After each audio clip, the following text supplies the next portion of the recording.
I will start my speech in 3, 2, 1. Good morning, ladies and gentlemen. As the member of government, is with this motion, this House would impoverish corruptors. I strongly agree with this motion because corruptors is like a disease because it was infectious and it spread easily if there was a chance.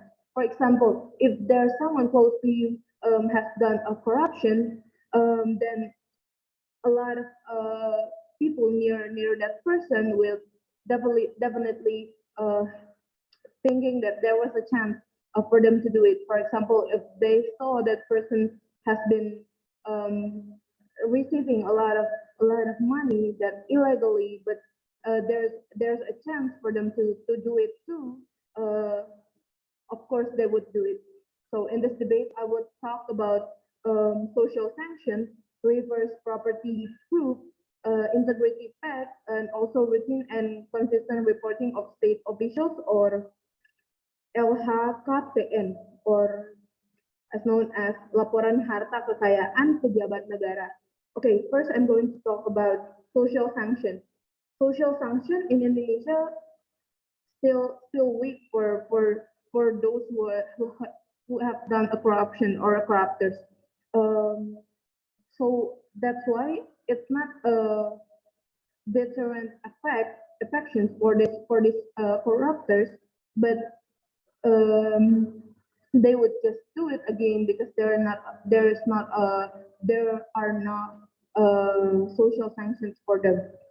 If the social sanctions has been more effectively done, we will reach the purpose of the social sanctions. If the corruptions it's not going to do it again because there are a lot of chains of this.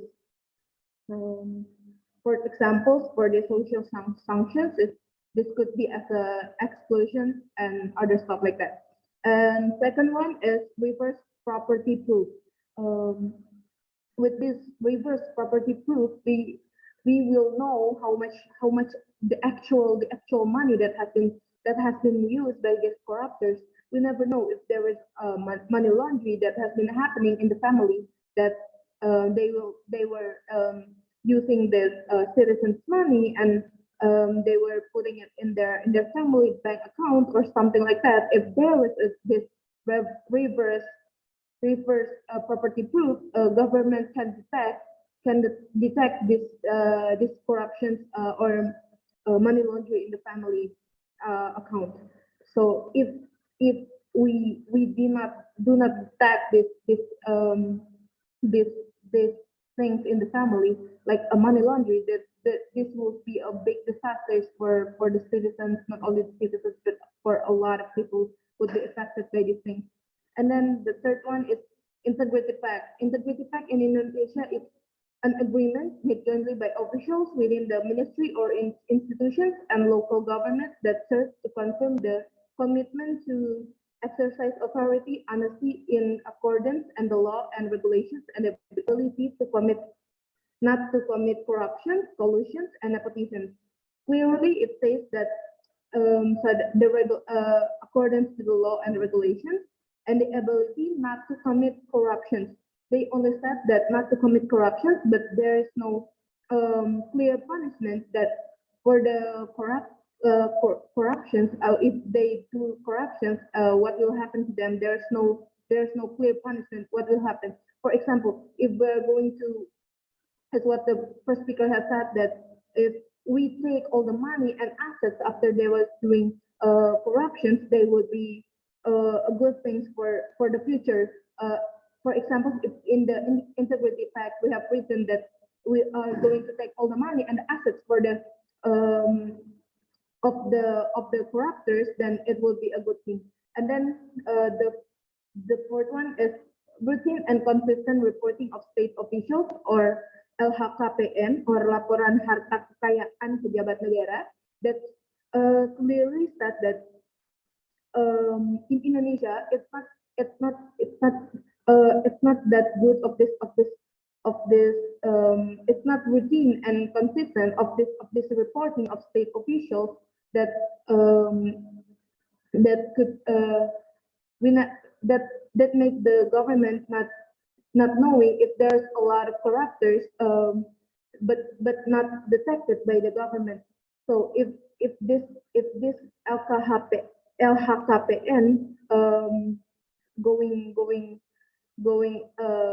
routine and consistent, surely there are a lot of corruptors that going to be detected before um, they were doing it bigger and bigger. And then, as what the leader of opposition have said, that there this could be affecting the children in their futures and something like that. But as we all know that if someone has been doing this corruptions, then surely they would aware with the consequences that going to happen in the future if they're doing this illegal things. Therefore, as the member of government, I strongly agree with this motion that this house would impoverish corruption. Thank you.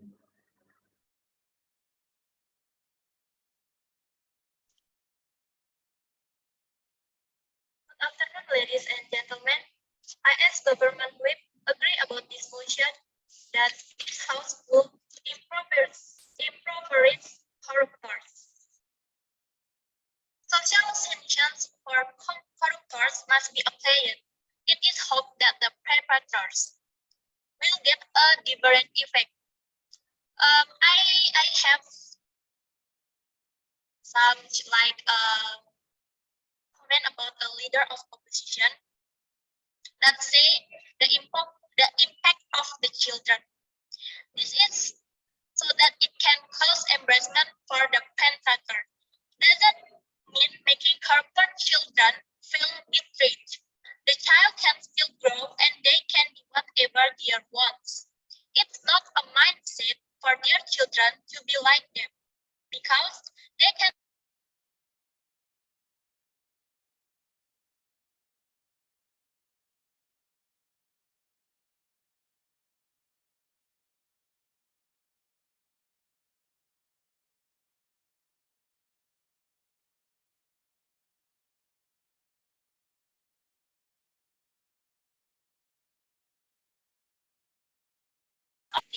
practically to get rid of these bad habits, we must fight with good habits, and that must start from now.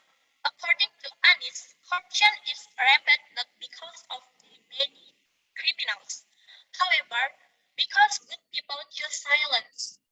Directly, this statement compels and moves anyone who understands the importance of the value of integrity to be willing to work together to fight all forms of corrupt behavior around them.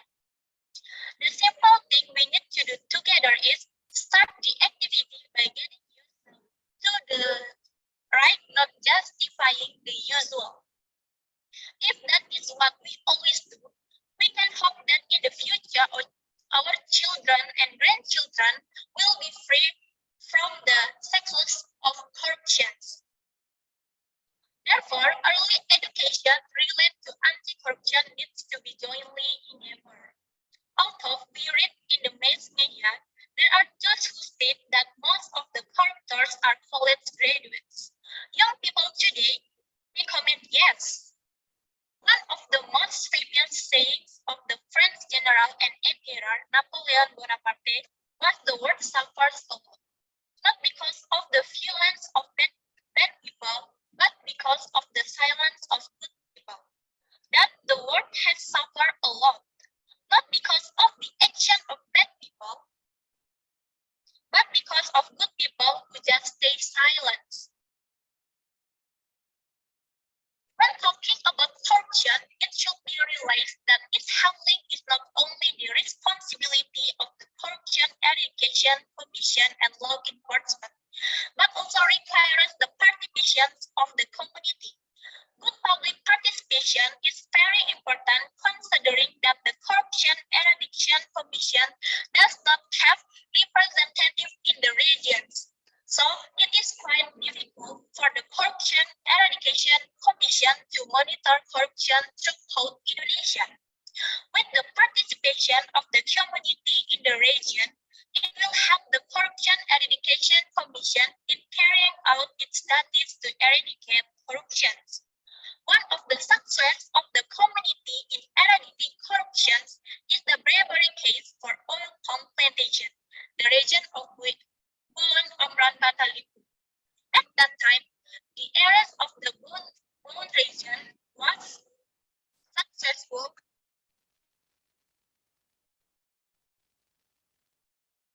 because of reports from the public who entered the Corruption Eradication Commission and provide information regarding the bribery case committed by Amran.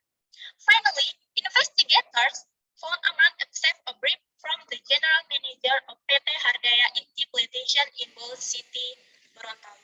We all know that the Corruption Eradication Commission is a state institution that is independent and in carrying out its duties is free from any power.